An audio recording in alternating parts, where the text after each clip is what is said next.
Hello, everyone. Welcome to Grid Live Pre-Race. We have Formula E, MotoGP, the NASCAR Cup Series at COTA today. With me, we have Kobe Lambert from the Podium Finish, Matthew Bro, and our newest member, the debut of Amanda Kaufman. Amanda, welcome to the Grid Network. Thank you. I'm excited to be here. We're very excited to have you with us here in the Grid Network, and we are very excited for our Patreon subscribers, Colin, the show, Mark, and Robin, and our newest member, David. They invest in the Grid Network each and every month. And of course, you could do also another investment through Buy Me a Coffee, invest in the Grid Network. You set the amount, or you could even buy coffee for a particular on-air personality, or even for Amanda, just as a welcome coffee to the Grid Network. So highly encourage that from all our viewers. Plus, comment, like, and subscribe so you don't miss any of the action throughout 2023. As we see a couple of comments already in the chat room. Ben, welcoming you, Amanda, to the team as well. And earlier today, Dimas, one of our super fans, he was here 3 hours ago waiting for us to go on the air. So we're pretty sure we're going to be seeing Dimas, and we encourage everyone to share their comments and questions. Matthew, we're going to start off with Formula E, Sao Paulo. What an exciting race we got later today. It's interesting. As soon as we go off the air, they're going to start racing. Absolutely. So make sure you guys get your pick a winner in. But yeah, so for the Formula E race at Sao Paulo, there's been 9 different pole sitters in the last 9 races for Formula E, but only one of those pole sitters has actually won the race. Stoffel Vandoorne, the defending Formula E champion, brings DS Penske their first pole in 90 races. That's a lot. But Vandoorne's last win was the Monaco E-Prix last year. And then keep in mind, he is the defending champion. So I'm going to start with you on this one, Kobe. Does Stoffel Vandoorne take the win, or is the Wheel of Destiny needed for the pick a winner for Formula E? 90 races, Matthew. Wow, that is a long time since this DS Penske team has been able to find this amount of success. And for the people out there who don't know, DS Penske used to be the Dragon team, which struggled a lot in Formula E in the last recent years. And with Penske, the former Dragon team, tying up with DS here, who split from Techeetah, this is going to be a really strong partnership, and this is a partnership we look forward to over the offseason in this year's Formula E World Championship. And so far we've seen the other DS Penske driver, Jean-Eric Vergne, take the win in Hyderabad, India. And then while Stoffel Vandoorne, the defending champ, he's had a really rough start to the season, down 12th in the point standing. So I think this is a great shot in the arm for Stoffel to try to get up there, take the win, get good points, and really, truly get his season started. I think a lot of people expect him to get off to a faster start than he's gotten, because right now, Jean-Eric Vergne is the one who's up there doing really well for the squad right now. While Stoffel Vandoorne, he really needs to step up and get this win, because I know we still have a lot of season left to go in Formula E, but Pascal Wehrlein is all the way up there, and he's running away with this chain, not have a chance to repeat. It's really interesting, as you said, Kobe. This year, Formula E, Pascal Wehrlein, he has started well ahead. I'm starting to get a sense, though, maybe that Formula E Wheel of Destiny might need to return, because, as you mentioned, Matt, we have now 9 different pole winners in Formula E, but only one of them has won a race in the last 9 different races. I think this is just something where, with this track, I anticipate a physical, typical Formula E street fight. I think you're going to see Tony Felix da Costa. He's hungry. He'll love to make it another win this year. Mitch Evans, the struggles he's had. Eduardo Montoro, way back in the points. He needs to put together some wins, because from being a contender the last 2 years for championship to just being nowhere this year, he would really love to get some good luck. And this track layout, I just think this is just inviting to what we've called typical Formula E. I will not be surprised if we have 1, maybe 2 safety car periods. And of course, with those safety cars, that means we're going to see additional time added. I think it's going to be an exciting race. I say you might need to bring that Wheel of Destiny back. Yeah, and for me, in terms of Stoffel, I know since we started, I came on doing pick a winner and stuff. I have picked him probably more than I've picked anyone besides maybe SVG over on the supercar side of things. I don't think he's won for me yet, so I'm going to be thinking throughout the rest of the show on who my pick a winner is. But I mean, he's starting on pole position.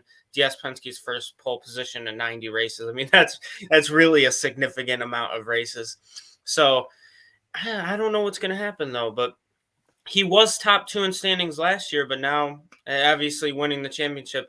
But now he is not. But speaking of the guys who are starting, the top 2 in the point standings are Jake Dennis and Pascal Wehrlein. They are starting 14th and 18th in this race, respectively. John Eric Verne can only pass Dennis for second if he scores 13 or more points than Dennis. And then Verne is starting in 7th. So if he finishes at that same spot, he'll get 6 points. And then a 3rd place or better for Verne to try, and he needs to get to up to 2nd place. So I'm going to start with you on for this one, Joe. Does Jake Dennis have more pressure on him today than Pascal Wehrlein, who nobody seems to be able to overtake in points this season? I almost lean towards the answer yes, just because Jake Dennis, you got somebody that could overtake you in the point standing, and they're starting ahead of you. They just need a couple more spots. With what I anticipate with this race, where it's going to be tight quarters racing, Jake Dennis is going to have a long road to get to 10th place to get a point. And of course, if he gets that bonus point for fastest lap, you need to be in the top 10. Pascal Wehrlein, this is why you want to try to get an early big lead. He could just, I feel, move up the field. Don't push it. Don't risk it as much as you need to, because if we have a couple safety cars and cars in those top 10 drop out, you can start moving up. I think the pressure's more on Dennis, because if he loses this points lead, second place in the points, most likely he's either going to lose ground to Pascal Wehrlein, the points leader, or remain the same. But if you're second place in the points, that gives you a lot of momentum going into the next race weekend after this race.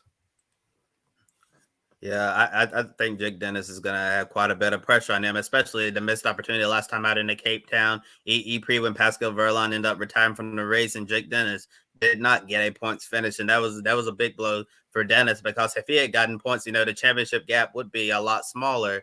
Right now, you see right there after the first few races of the season, Pascal Wehrlein has 80 and Jake Dennis only has 62 points. If Dennis was able to pick up some points in South Africa with Wehrlein retiring, it would have been a lot less pressure on Dennis entering this weekend, but also pressure on Wehrlein to continue to extend his championship lead. The powertrains have been on point so far this season, been the best powertrain, but compared to any other powertrain in the Formula E World Championship.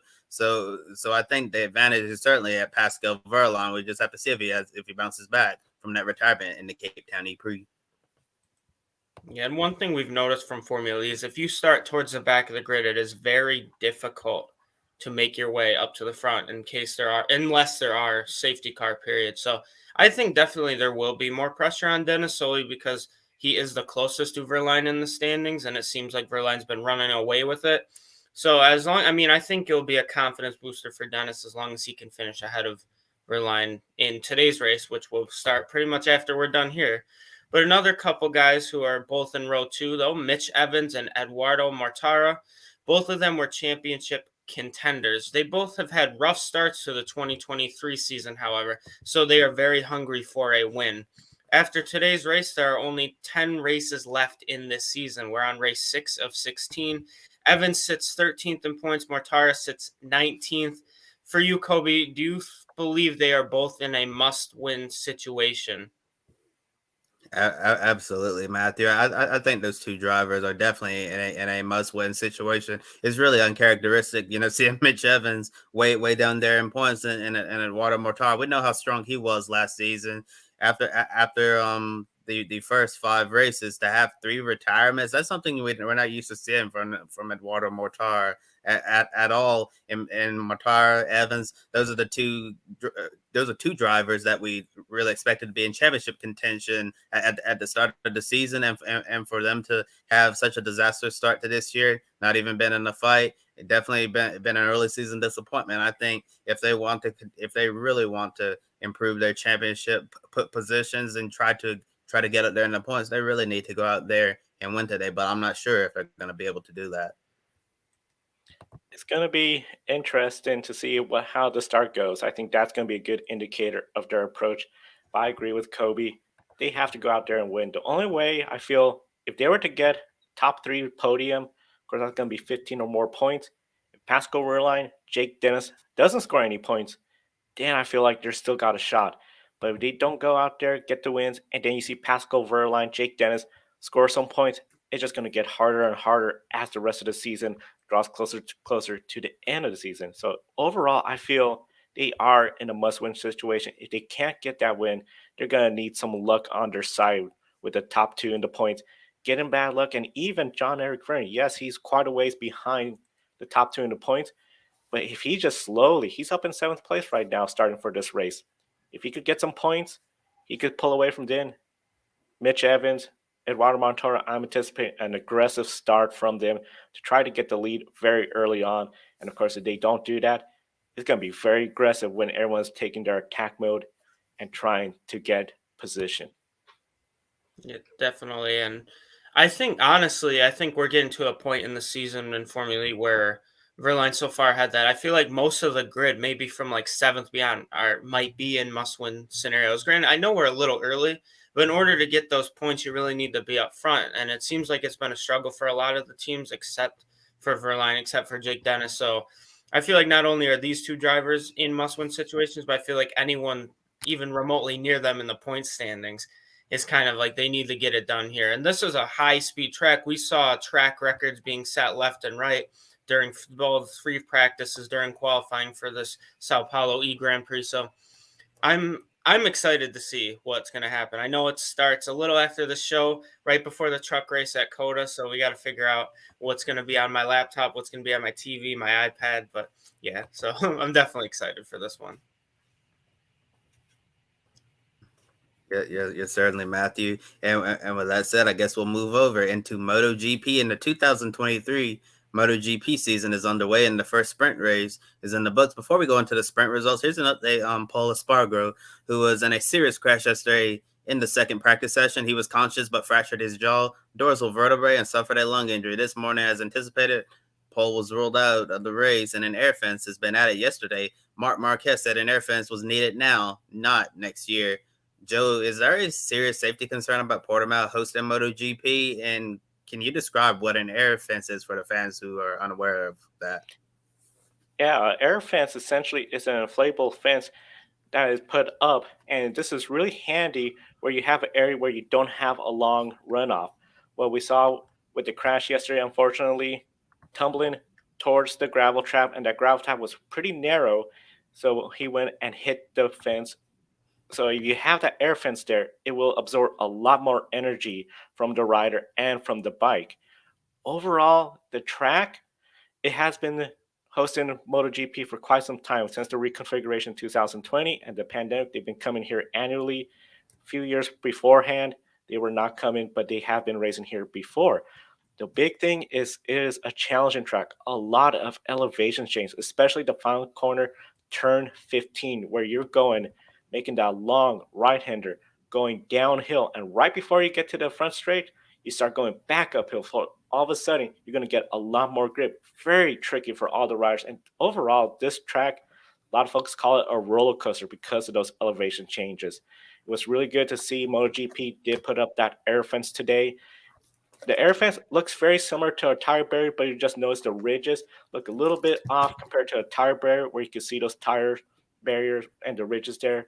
I think this was a great move by MotoGP to put that air fence today for not just MotoGP, but of course we got Moto2, Moto3, and everyone racing this weekend at Portimao.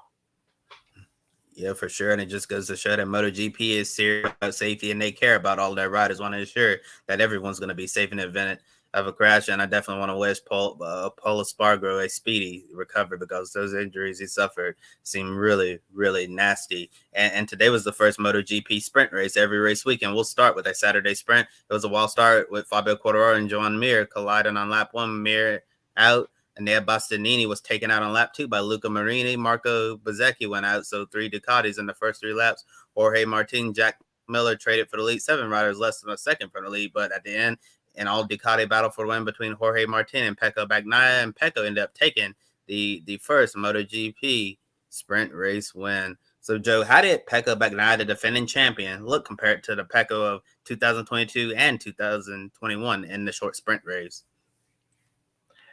Pecco looked very much like a defending champion and not like somebody trying to get their first champion. Started up in the front. He saw his lead go away very early on. Even his teammate get around him in that first corner.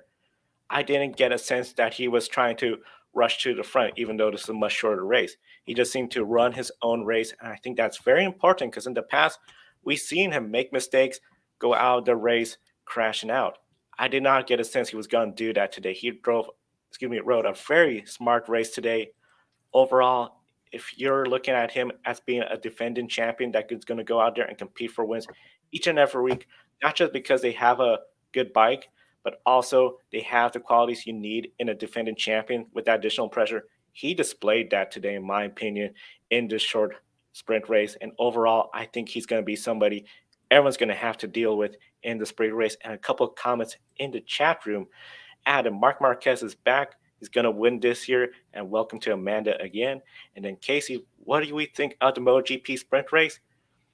Overall, I would say, considering what happened the day before, I was really surprised. It seemed all the riders were really pushing hard. We saw quite a few riders DNF. I was a bit of a surprise, but of course, it's only the first time. We're going to see because we still got 20 more sprint races ahead.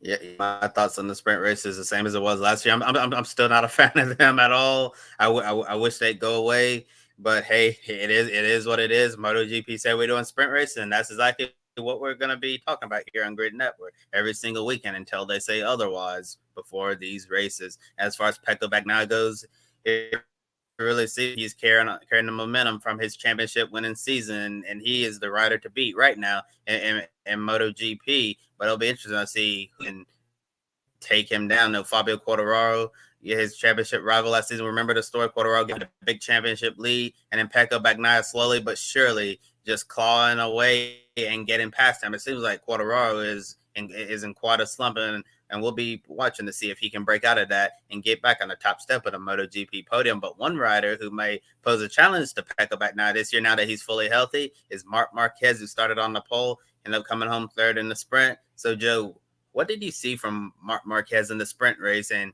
can he return to the Marc Marquez that we're so used to seeing? It's going to be really interesting. He fell back a little bit, but he just worked his way up towards the front. A mistake by two riders in front of him, Miguel Oliveira, Jack Miller, that got him up to third place. Overall, he ran a smart race. I did not get a sense that he was really pushing too hard. Now, of course, the big race is tomorrow, the Grand Prix. That's where full points are on the line. That's where I think we're going to see what he really can do. Because remember, we had a bunch of Ducatis up front. He was the one Honda. We don't know how the other Honda looks with Juan Mir because he crashed out in that first lap. I anticipate that Marc Marquez is going to be full beast mode tomorrow, trying to get that win. And overall, I think he is going to be a threat for the win. The Honda team, they've been putting in a lot of work into that bike to try to make it better for him. Mir was looking good earlier in this weekend. I think this is a good opportunity for Marc Marquez, for Honda to come back strong. And overall, I think it's going to be a very exciting time for MotoGP fans to see Marc Marquez potentially back at it again for a championship. Yeah, certainly, and it's only great for MotoGP to have a healthy Marc Marquez being competitive and fighting for the win. And really hope to see Marc, be able to complete the full season, not get injured again, and get back to his winning ways, because we know Marc Marquez still has a lot left in the tank. I know one thing though. In a few weeks, when MotoGP goes to COTA for the Grand Prix of the Americas, Marc Marquez known as the King of COTA. He's already going to be my pick of winner then. And speaking of COTA, that's exactly what the NASCAR Cup Series are racing at this weekend. I feel like this is a good point to transition over into NASCAR. Yes, NASCAR Cup Series at Circus of America, which of course hosts Formula One.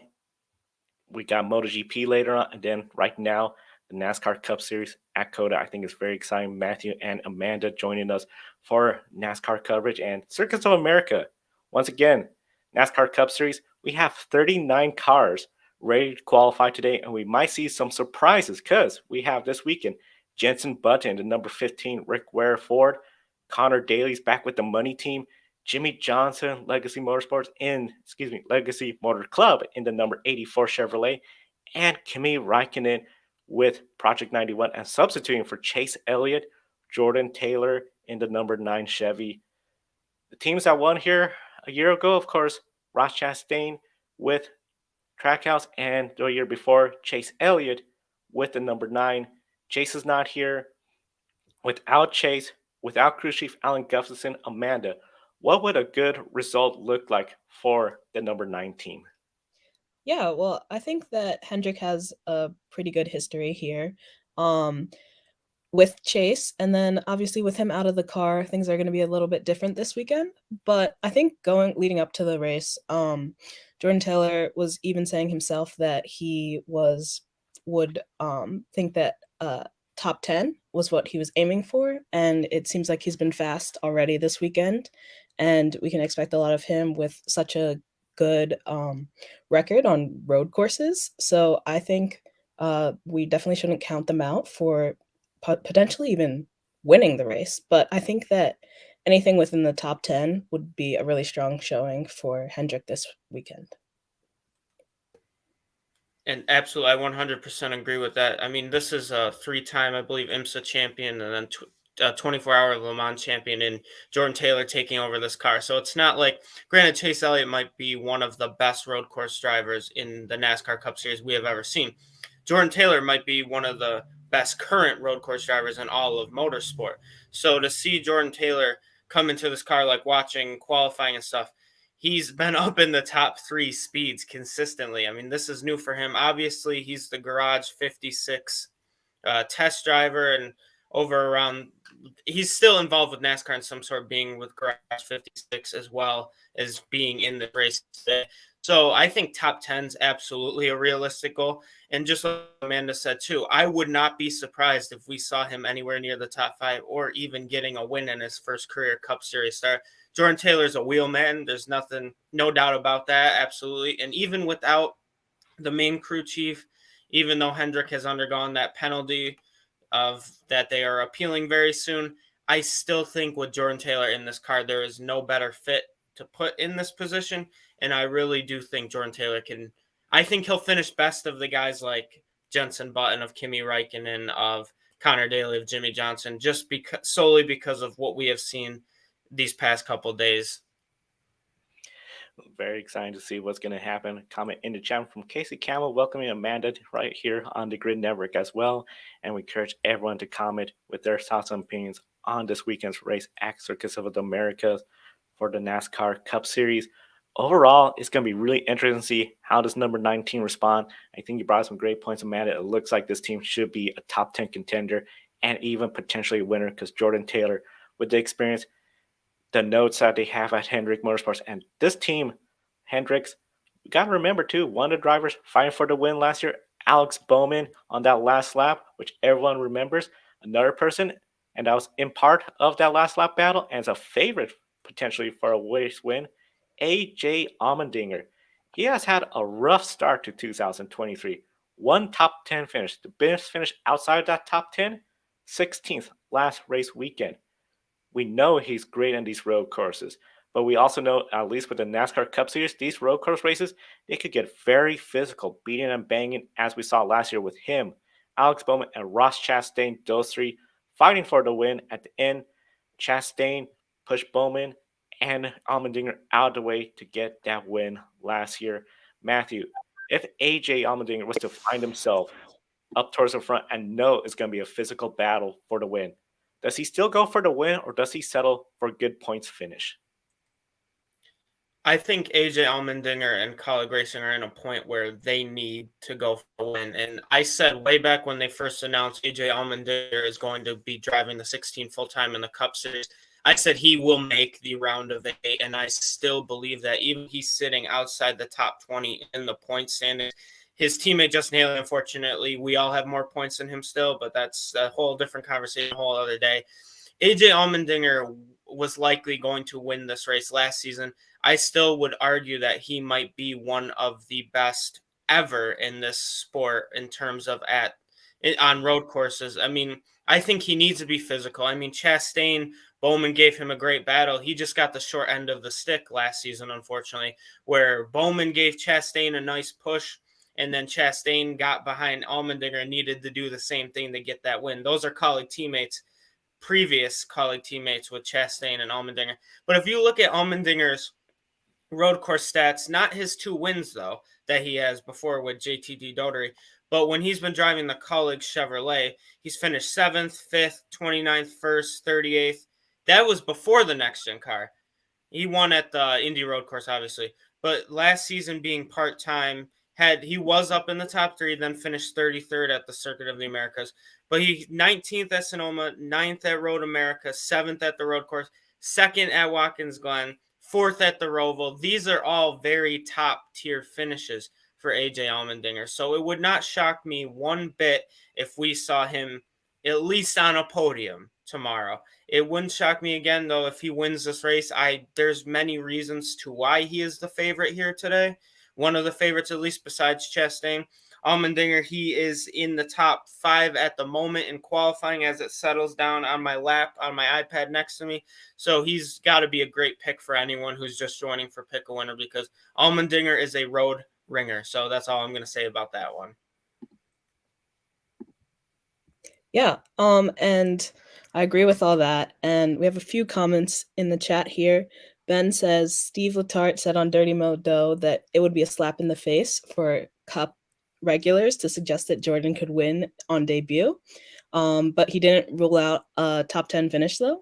And then he also says that in this day and age, there's hardly any such thing as a good points finish mentality. Anyway, but this is a good golden opportunity for AJ, and he has to go for it all tomorrow. And I think I would completely agree with that. I think that if AJ finds himself anywhere near the front, he's due for some success, and he'll definitely be pushing for the win. It's no secret that he loves the road course races, and is really good at it. So I think that this is a prime opportunity for AJ to bring home some points, especially after a rough start to the season.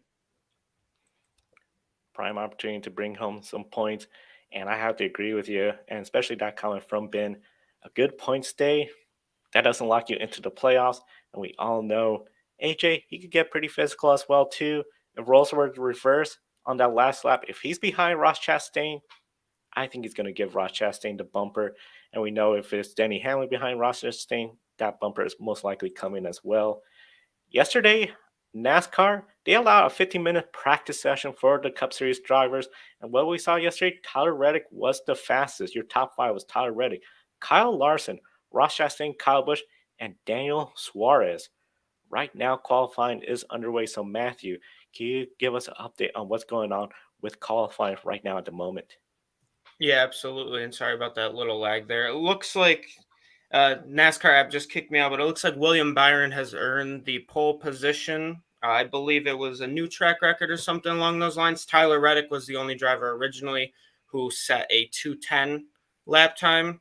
So I'm just trying to pull it up again. I apologize. It was one of those things that at the same exact time as we flip it over to me, the app decided to kick me out. But another couple guys, though. Jordan Taylor did make round 2. I believe he was in the top 5. Kimi Räikkönen will be starting 22nd. Jenson Button 24th. Connor Daly 35th for some of those guys. So, and then, like I said, though, Tyler Reddick was qualified 2nd. I'm sorry about the hole. It kind of yeeted me out of the coverage. It was like we were preparing for this. We were ready. I'm sure while we're reading the next information, I could get the results up for you, but I gave you some of the more notable guys for this one. But Cindric was fast up there as well. I know Gregson, Eric Jones, those guys were all in the top 10. And 2 notables that you mentioned that stuck out, Jenson Button, Kimi Räikkönen, both of them starting a little further back. I thought they'll be potentially top 10. Of course, we know Jenson Button in that Ford with Rick Ware Racing, but they have assistance with Stuart Haas Racing, so anticipating big things for them. And then Kimi Räikkönen, second time with Project 91 and that Chevrolet provided from Trackhouse. Again, not in the top 10. Jordan Taylor up in the top 10. I think a lot of folks are not surprised by that. Amanda, do you think we could see all 3 of them beating and banging? Is this something maybe we should see a little bit more of NASCAR, especially in the road courses where we have special appearance from drivers from different disciplines. Yeah, I think it definitely adds an exciting element to have these guest drivers coming out here for COTA. But I wouldn't be I'm not as surprised to see Kimi and Jensen a little farther back. Just understanding that they have a lot of adjustments to get up to speed, and but it will be interesting to see what they can do tomorrow. Not sure that we'll see them as close to the front as we'll see potentially Jordan Taylor. But yeah, I think it's definitely exciting to have them in the mix, and I'm looking forward to see what they can do. I can definitely agree with that. I'm not sure how close they will be, but I think if there are a couple cautions and then a couple, I almost said safety car because considering what Jensen Button and Kimi Räikkönen have done for the majority of their motorsport careers, it would be awesome. I mean, this is we talked about Watkins Glen last year with I believe it was like 6 or 7 different nationalities in that race. If you're a motorsport fan, this might be one of the first races in NASCAR that the ratings aren't as terrible. Like we saw, NASCAR's been on a steep decline this season. It seems like one race is 6%, then 12%, then 9%, something like that. This might be one where it might only decrease by a very, very slight margin. I think you have to owe it to the Formula One world champions in Kimi Räikkönen and Jensen Button, then IMSA champion and 24 Hours of Le Mans champion Jordan Taylor, who qualified 4th, by the way. And still giving me some trouble. Not sure why but I think it'd be awesome to see them guys beating and banging. It might be a little easier for Räikkönen since he's been in a cup car. He kind of got moved out of the way at Watkins Glen. Someone like Jordan Taylor's been in an IMSA car. I'm sure since he'll be up front at the start, he's going to be able to do that. I think Jensen Button, he's going to be in the Garage 56 car. I think he's got to get into that mindset where the wheels can touch because he's not an open wheel anymore. I know he's one of the greatest in motorsports, so obviously making a little bit of a funny there. But yeah, definitely. I think they will be beating and banging, and it will be great for the ratings if they all at some point are near each other on the track. But unfortunately, one starting 4th, the Connor Daly's in 35th. It's the whole entire field. So we'll see what happens. It's spread out, and Matthew, Amanda, we got to remember too, this is the first time in the road course, no stage break. So you can't just pit 2 laps before the stage break, get that caution, and move up. You're really going to have to try to work your way to the front, have a strategy. Should the teams be planning for a caution-free first stage, starting with you, Matthew? No, I don't think so, honestly. I'm sure we saw guys, I believe Michael McDowell had spun out and actually hit the wall in qualifying. So I think there will be a caution. It's all going to end up on strategy at the end of the day. Just hopefully we don't see kind of like what we've seen in Formula One these past couple races where it's just a runaway race. I think that's why I personally enjoyed stage breaks, was because it got the field back together and created more racing. And then as long as there's not somebody really far ahead, I mean, it was great to show the dominance, but in terms of like for the fan viewership and stuff like that, you might want some cautions. Obviously, hopefully nothing bad happens during these cautions, but if they plan, we're going to see a lot of strategy. We're going to see guys pit 3-4 laps before the stage, though, maybe to get extra points. So when those guys who are staying out for points, they'll be able to cycle out. I know there won't be a caution, but I think this one's all going to be about strategy, and it's going to be a fun one. It really is. I am very excited, especially we have 2 NASCAR sanctioned events with the Truck Series and Xfinity at this track today. So you get a doubleheader there, and then you get one tomorrow. I mean, you got to love COTA being one of those tracks too, not to keep rambling, but IndyCar's raced there one time, but now it's a Formula One track. It's a MotoGP track. It's a NASCAR track. What can't you love about it? I mean, it's one of my favorites. Even though I live near Watkins Glen, I might have a little bias towards the Circuit of the Americas, though. But yeah, so I guess we'll see what happens. But yeah, stage breaks, it's all about strategy. Yeah, I'd have to agree with Matthew here that I think that without the stage breaks, it could add a little bit of an interesting element to this race, but I think that teams are definitely going to be preparing and expecting there to be cautions, especially some of those starting a little bit further back. They'll be strategizing and hoping for the cautions as a way to potentially bunch up the field a little bit and prevent a runaway race out front. But yeah, I would say that we could definitely expect to see some cautions.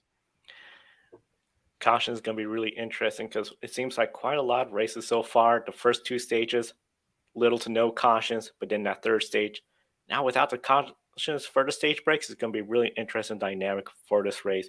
A couple of last comments in the chat room. Nominal times, Jordan Taylor, P4, strong effort today with that team. And of course, as you mentioned earlier on as well, William Byron on the pole. So starting with you, Amanda, a follow-up question. We saw William Byron. It's very interesting. His only top 10 finishes have been wins. If he's not at top 10, he's not in victory lane, essentially. So far, crash at Atlanta Motor Speedway. Do you believe William Byron could rebound and be a contender for a win on a road course? Yeah, absolutely. I think that William Byron has shown some insane pace in trying for his third win in four starts, I believe, this weekend. And understanding that he already had a pretty strong season last season with 2 victories. I think that with back-to-back wins already under his belt this season, I think that William Byron, we can expect to see a lot from him this weekend, and it's great to see him starting on pole, and I'm excited to see what he can do. Yeah, I can definitely agree with that. I wanted to point out a fun fact from the statistician I use a lot, Trey Ryan. William Byron now has 9 poles in the Cup Series. 4 of them are at road courses with a 44.4%, I believe, if the math is right off the top of my head. So I think he could definitely contend. I think he's one of those guys, though. It's weird, though, because he's in the Xfinity race driving for Hendrick Motorsports in the 17 car, and he did not get the pole for that race. So it's kind of funny that he got it in what considered the more difficult vehicle in the next gen cup car, but I think he's starting still near the front anyway for that. I think his time actually got disallowed, but he'll be starting in the top 10 for the Xfinity, starting on pole for this. This wouldn't surprise me, though, if he battles for a win. I mean, Hendrick Motorsports seems to be dominant. Even like we don't talk much about Alex Bowman, but at the same time, Alex Bowman seems to always be up front at these courses at the right time. So like I'm very excited. I know you guys can probably tell from me rambling on, but it's going to be a fun one, and especially at the Circuit of the Americas, one of my favorite road courses. So Circuit of America seems to really be starting to stand out as one of the premier stops and premier road courses for the Cup Series. For the longest time, just 2. This one is really starting, I think, grow on fans, especially after considering that first year, the heavy rains, the carnage we saw on that long backstretch. A lot of questions about going in the second year. Last year's finish, what a race. This year, without the stage breaks, William Byron up front, I think it's going to be a very exciting race to see who will win. And speaking about who will win, we'll bring back Kobe Lambeth from the podium finish because it's time for Pick a Winner. absolutely, this is everyone's favorite game, pick a winner. Not mine at the current moment because I am clearly falling down the standings. I was like second or third, now I'm 6th. But not to ramble on. I know I watched these online, the recaps. I talk a lot, so I'm going to get right to it. We're going to start with the Formula E Sao Paulo E-Prix. Start with you, Joe. Who's your winner for the Formula E race today? I'm going with Antonio Felix da Costa. I feel he is motivated to get another win. He wants to get a second championship in Formula E after that last win at Cape Town. What a great effort to do another win. Then right here at Sao Paulo, Antonio Felix da Costa is my pick for Pick a Winner. I think this driver is going to break out of his slump and really get 2023 started. We already talked about him at the very top of the show. I think Stoffel Van Dorn from DS Penske is going to get the job done in Sao Paulo, Brazil. I'm going to go back to my bad habits. I'm going to agree with Kobe. That's not the bad habit. The bad habit was picking Stoffel Van Der Noot for the pick a winner. I think he's starting up front. He's got to break out of this slump sometime. I mean, he's the world champion last season. I think he can get it done today. I almost said tomorrow, today. But then, so talking about Formula E, now we have the MotoGP Portuguese Grand Prix. Once again, Joe, who's your pick for the MotoGP race after seeing the sprint race today? After seeing the sprint race today, the ride or die feel showed championship caliber again.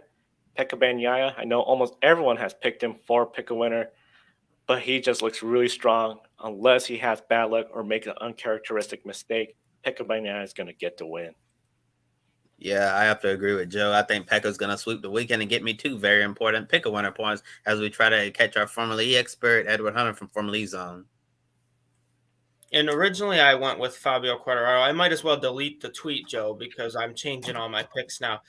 I'm going to go with Marc Marquez now, just because I want to be a little different, and I would rather know that I was different and lose points in the standings than join you guys. I made that joke with Edward, got to jump on his train, but I'm going to go with Marc Marquez. I picked him a lot. He's one of those guys I really think one of the best to ever do it. I think he can get it done.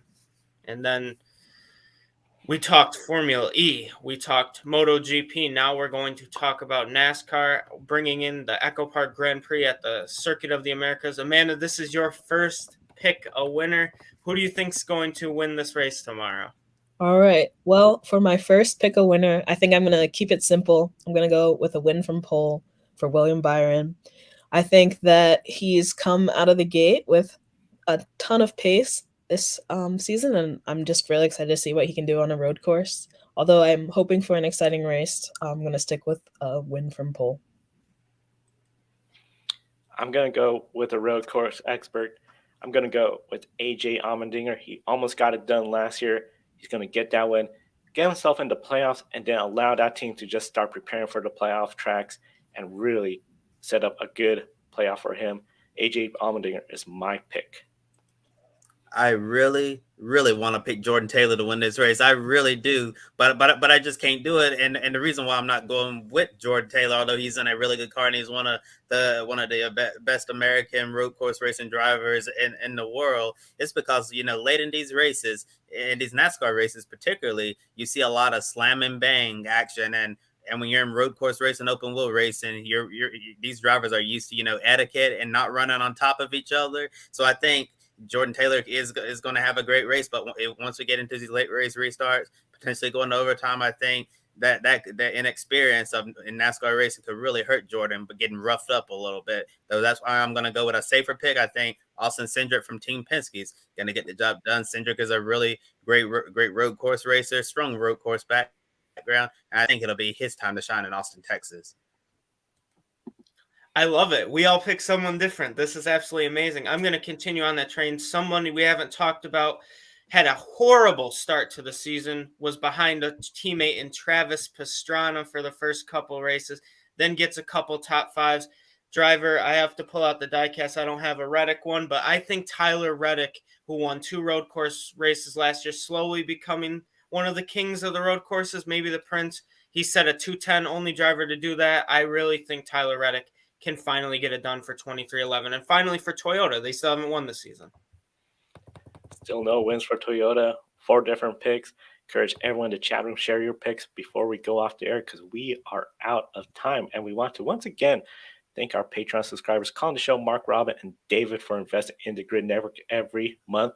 Link in the video description. Less than 5 minutes, you could help us get to the track, bring more coverage, and of course, help everyone that's part of the Grid Network team. And you could even buy a cup of coffee for anyone that is part of the team that you want to show your appreciation for. These fine folks have bought us coffee. We highly encourage both links in the video description. Less than 5 minutes. Show your support for everyone here in the Grid Network. And a simple way to show your support, like, comment. This will help us in the algorithm on YouTube so that other motorsports fans get aware of the Grid Network. We continue to grow and provide more great coverage right here. And we got a busy week, of course. We have tomorrow Grid Live wrap up, approximately 90 minutes following the conclusion of the NASCAR race. We also have on Monday Grid Encore, hosted by Ben Schneider. They'll be recapping all the races at COTA with the NASCAR Xfinity trucks. We also have Moto2, Moto3, and a lot of racing to cover. Then Kobe Lambeth, Joshua Birch, Casey Campbell, and Matthew White on Grid Tonight every Wednesday, your weekly motorsports news program. Friday, the women in motorsports with myself and Daniel Zare from Racers, the Girls Behind the Helmet. And we're back next week to do this all over again for a very busy weekend. And the first weekend of the Grid ranking comes out Sunday. For Amanda, Matt, and Kobe from the Podium Finish, I'm Joe. Thank you for watching. Have a wonderful day and enjoy the races. Thank you for watching us right here on YouTube. Be sure to subscribe and check out some of our other videos. including Life on the Grid, where we interview folks from the motorsports industry. Thank you for watching. We'll see you next time.